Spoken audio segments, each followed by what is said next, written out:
J.D. Vance sold himself to the American people as a son of rural America.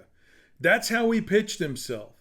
In Hillbilly Elegy, he made the argument that I come from rural America.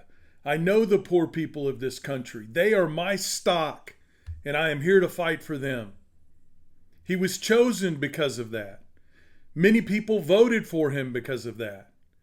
But with a smile on his face, with a handshake to his co-conspirators, with a pat on the back of those that stood with him to commit this crime against the American people, he cast the deciding vote to take away health care for millions of Americans in this country. Hey everybody, my name is Will, this is the Back 40, and let's talk about it. Two things happened in the passage of this bill in the Senate today that should be a slap in the face to every rural American in this country. First of all, J.D. Vance, the self-proclaimed favorite son of rural America, passes the deciding vote to take health care away from millions of Americans.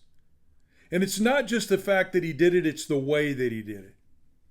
With a smile on his face, with a look of accomplishment, believing that he had accomplished something that was going to be good for the country, he put millions of rural Americans in a place where they're going to lose their health care, where they're going to lose the ability to treat the ones they love, where they're going to be placed in a financial situation where it could cost them their homes, their farms, their very way of life. And it would have been bad enough if he had cast the vote because it was necessary. If he would have had to cast the vote because it's the only way it could have happened.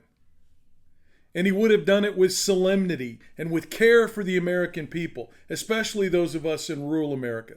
But he didn't. He cast the vote to pass the bill to give trillions of dollars in tax cuts to billionaires and multimillionaires in this country. On the backs of the working class in this country and the poor. And don't you ever forget, he did it with a smile on his face, shaking the hands of his co-conspirators, patting his co-conspirators on the back. And think about how they did it, everybody. Think about how they did it. They played us off against one another in rural America. They cut a sweetheart deal with Senator Josh Hawley from my state of Missouri. They cut a sweetheart deal with Senator Lisa Murkowski from Alaska. They said, your people can have better health care than everyone else. They told Senator Murkowski, not only can your folks in Alaska have better health care, but we're gonna preserve their right to get food under these critical programs that exist across the country like SNAP. We're gonna take care of you if you'll help us steal health care away from millions of Americans in this country. All over the country, but particularly in rural America. Think about that. Think about our national slogan, our national model, our national pride. And to think that they would rob healthcare away from millions of people in this country by cutting a sweetheart deal for two senators that don't care about anyone but themselves is disgusting. We can't stop. We can't quit. We can't give up. If you have a congressperson who's supporting this bill, if you have a senator that is supporting this bill, if it has to go back to reconciliation in the Senate, you need to call them today and say, there's nothing more disgusting than guaranteeing the health care of people in other states so that my health care can be taken away from me and my family. That's wrong. We're all in this boat together. We're all part of this experiment called the United States of America.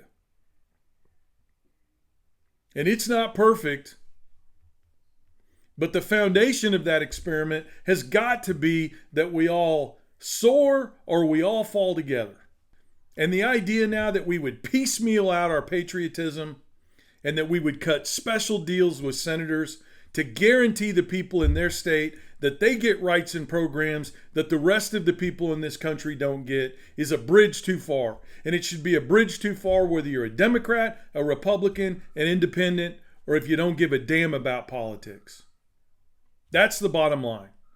Call today, write today, send the email today, raise hell, make noise. Let your voice be heard. Be the squeaky wheel. Do it now. This fight isn't over. It still continues, and we're still in it, and we're still part of it. Make your voice heard. Join us here at the Back 40. theback40official.com. Sign up. Become one of many voices that makes us louder. And let's get the job done, everyone.